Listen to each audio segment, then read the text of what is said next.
నమస్కారం నమస్తే గురుగారు. అండి. శ్రీమన్ మహాగణాధిపతయ నమః. శ్రీ గురుభ్యో నమః. గురువందనం. ముందుగా నా జన్మనిచ్చిన తల్లిదండ్రులకి పాదాభివందనం తెలియజేస్తూ, ఈవేళ మన కిరణ్ టీవీ ప్రేక్షకులు మరియు అఖిలాంధ్ర ప్రేక్షకులు అందరూ కూడా ఈ యొక్క కిరణ్ టీవీ వీక్షిస్తున్న హ్మ్. వాళ్ళందరూ కూడా ఆయురారోగ్యశ్వర్యాలతో విరాజిల్లాలని ఆ సిద్ధలక్ష్మి గణపతిని ప్రార్థిస్తూ మొదలు పెడదాం. సంతోషం గురుగారు.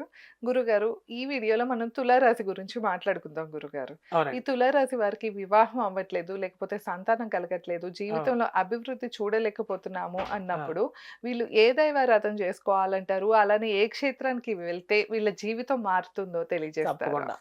వీరు హ్మ్. తులారాశిలో జన్మించిన వారిని చూసుకున్నట్లయితే మనకు తెలుసు. చిత్తా నక్షత్రం, స్వాతి నక్షత్రం మరియు విశాఖ అవును. నక్షత్రం 1, 2, 3 పాదంలో జన్మించిన వారు ఈ తులారాశిలోకొస్తారు. నామ నక్షత్ర పరంగా నామ గురుగారు? నక్షత్ర ప్రకారంగా అనుకున్నట్లయితే రారి, రేరో.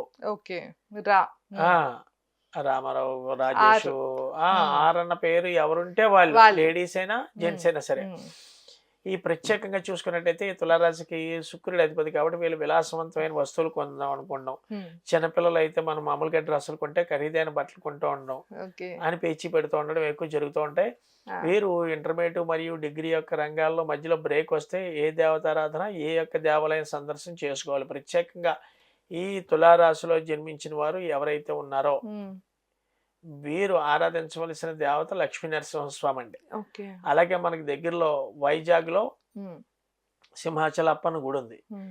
ఈ యొక్క సింహాచల అప్పన్న గుడికి వెళ్ళడం వల్ల ఈ తులారాశిలో ఎవరైతే ఇతి బాధలు అనుభవిస్తున్నారో, హ్మ్. ఏమిటండి ఇతి బాధలంటే విద్య యందు ఉన్నవాడు విద్యా ఆటంకాలు ఏర్పడతాయి. అవును. 10థ్ క్లాస్ సరిగ్గా రాసిన తర్వాత ఇంటర్మీడియేట్‌లో ర్యాంక్ రాకపోవడం, ఎంసెట్ లేదా మెడిసిన్‌లో, నీట్‌లో ర్యాంక్ రాలేకపోవడం, మళ్ళీ ఇంటి దగ్గర వెయిట్ చేయడం ఓ సంవత్సరం, మళ్ళీ కట్టడం, హ్మ్. మళ్ళీ ర్యాంక్ లేకపోవడం, ఇలాంటివి ఎవరైతే బాధపడుతున్నారో లేదా ఉద్యోగ రంగంలో చదువుకున్నాడు కానీ మా అబ్బాయి కానీ చదువుకున్న చదువుకి హ్మ్. ఉపయోగం లేకుండా రావట్లేదు. సరైన ఉద్యోగం రావట్లేదని బాధపడేవారు కానీ, హ్మ్. లేదా వివాహం అవ్వటం లేదని బాధపడేవారు కానీ, లేదా వివాహం అయ్యి 7, 8 ఏళ్ళు అయింది పిల్లలు లేరు. ఇద్దరివి కూడా డాక్టర్‌కి చూపించుకున్నా బాగున్నాయన్నారు కానీ సంతానం లేదనుకున్న వారు కానీ, హ్మ్. లేదా కోర్టు సమస్యలతో బాధపడేవారు కానీ ఎవరైతే ఉన్నారో ఈ తులారాశి వాళ్ళు, వారు ఒకమారు హ్మ్.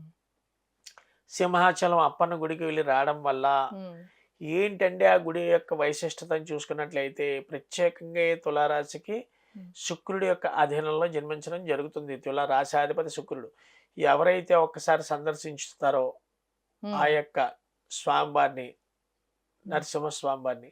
వీరు నిత్యం కూడా లక్ష్మీ నరసింహ ఆరాధన చదవడం కానీ, లక్ష్మీ నరసింహస్వామి అష్టోత్తరం వినడం కానీ చేస్తే చాలా మంచిది. ఓకే. ఎన్ని రోజులు చేయాలి గురువుగారు? అంటే విడవకుండా మనం దీనికి పెట్టుబడి ఏమీ లేదండి. అదే. చదవడం అంటే కష్టం. జాగ్రత్తగా ఏదో టైంలో లేజర్ టైం 10 నిమిషాలు ఉంటుంది. ఆ హ్మ్. టైంలో వినడం వల్ల 15 రోజులు విడవకుండా ఎవరైతే లక్ష్మీ నరసింహస్వామి హ్మ్. కరావలంబ స్తోత్రం ఈ తులారాశి వాళ్ళు 15 రోజులు విడవకుండా వింటారో మంచి అత్యద్భుతమైన ఫలితాలుంటాయి. అది ఓకే. కాకుండా కూడా హ్మ్. వీరు ఏ రంగు వేసుకుంటే మంచి ఉన్నతమైన స్థితికి వెళ్తారు. పనులు హ్మ్. అవ్వటం లేదు. వీళ్ళు పనికి వెళ్ళినప్పుడు ఆరెంజ్ కలర్ షర్ట్ కానీ, ఆరెంజ్ కలర్ శారీ కానీ లేడీస్ వేసుకొని వెళ్తే ఆ హ్మ్. పని దిగ్విజయంగా సాగుతుంది. ఓకే. ఆ! ఏవండీ ప్రత్యేకంగా వీరు హ్మ్. ఏ తిథి నాడు ఏ గ్రహారాధన చేయాలి అని చూసుకున్నట్లయితే ఆ! వీరు ద్వాదశి నాడు చాలా జాగ్రత్తగా వినాలి. హ్మ్. ద్వాదశి నాడు శుక్రుడి యొక్క గ్రహానికి పాలతోటి అభిషేకం చేసినట్లయితే హ్మ్. ఏ ద్వాదశి అని జనాలకు వస్తుంది. అమావాస్య వెళ్ళిన ద్వాదశి నాడు హ్మ్. ఎవరైతే ఈ యొక్క తులారాశిలో జన్మించుంటారో హ్మ్. అంటే దగ్ధ ముహూర్తం కదని అడగచ్చు. కానీ ద్వాదశి నాడే చేస్తే మనకున్న హ్మ్. ప్రాబ్లమ్స్ అన్నింటినీ కూడా దగ్ధం చేస్తుంది ఆ వేళ. ఓకే. ఆ యొక్క పాడ్యమి వెళ్ళిన అమావాస్య వెళ్ళిన ద్వాదశి నాడు హ్మ్.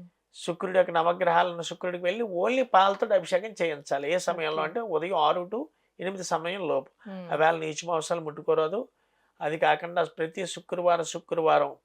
సంవత్సరానికి ఒకసారైనా హ్మ్. కరెక్ట్‌గా 12 అంటే 12 కలవ పువ్వులు అమ్మవారి గుడిలో ఎవరైతే ఇస్తారో హ్మ్. సంవత్సరానికి ఒక మారేనండి. అంతే. 12 కలవ పూలు అమ్మవారి గుడిలో దానం ఇచ్చిన ఎడల అంటే హ్మ్. మనం పెట్టమని అమ్మవారికి అలంకారం చేయమని ఇచ్చేయాలి. హ్మ్. ఇస్తే అత్యద్భుతమైన ఫలితాలు ఏర్పడతాయి. ఓకే. తద్వారా నేను చెప్పిన ఈ దేవాలయం సందర్శించి 15 రోజుల్లో మీరు కమెంట్స్ రూపంలో చెప్పాలి. ఇక్కడ వెళ్ళాం గురుగారు హ్మ్. అత్యద్భుతంగా ఉందని. వెళ్తే ఎలా ఉండాలంటే అండి, ఇంకా నాలో ఉన్న నెగెటివ్ అంతా తీసేసాడు ఈ హ్మ్. నరసింహస్వామి అన్న ఉద్దేశంతోటి ఉండి గత అంతే. వీడియోలో చెప్పడం జరిగింది. ఎంత వయస్సుందో అంతసేపు హ్మ్. అక్కడ కూర్చుని స్వామివారి యొక్క ఆరాధనే చేయాలి. ఓకే. ఏం హ్మ్. చెయ్యాలి? హ్మ్. అక్కడ ఇందాక చెప్పడం జరిగింది. లక్ష్మీ నరసింహస్వామి మూలమంత్రం చేయలేని వాళ్ళు ఎవరైతే ఉన్నారో హ్మ్.